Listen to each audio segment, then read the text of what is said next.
কাল তো গেছে ফলহারিণী অমাবস্যা, আমার আর মা একটু উপোস থাকে।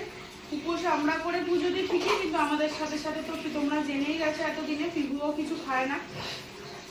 তো আমাদের সাথে দুপুরবেলায় মায়ের ভোগ আর সাবু মাখা, আর রাত্রিবেলায় তো আলুর দম করেছিলাম, ওই ভোগের আলুর খিচুড়ি।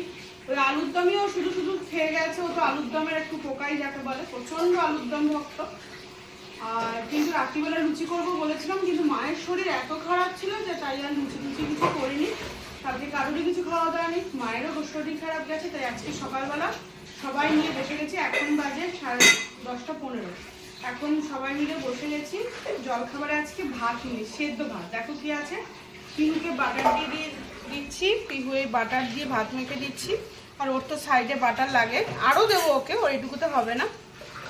ও বাটার দিয়ে ভাত খাচ্ছে, আর আমি আর এই দিদি আমরা দুজন ঘি দিয়ে, আর মা তেল দিয়ে ভাত খাবে। মা ঘি খাবে না। আর এই ঘিটা মেখে নিয়েছি, পেঁয়াজ ভাজা করে আলু সেদ্ধ মেখে নিয়েছি। আর এটা হচ্ছে কুমড়ো ভাজা। বেগুনও ছিল, ভেবেছিলাম বেগুন ভাজা করবো।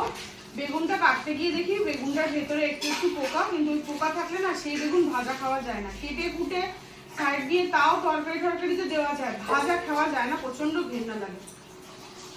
তাই জন্য বেগুনটা ভাজা করিনি, কুমড়োটাই ভেজে নিয়েছি। আর মায়ের শরীর খারাপ বলে মা আর ঘিটা খেলো না, মাই শুধু তেল। এই 4 জনের ভাত বেড়ে নিয়েছি, এই সবাই মিলে খেতে বসে গেছি। এটাই আজকে আমাদের সকালবেলা, অনেকদিন পর আমরা সকালের জলখাবারে ভাত খাচ্ছি। এটাই আজকে আমাদের সকালের জলখাবারের ভাত। চলো তাহলে খাওয়া দাওয়াটা ছেড়ে দিই।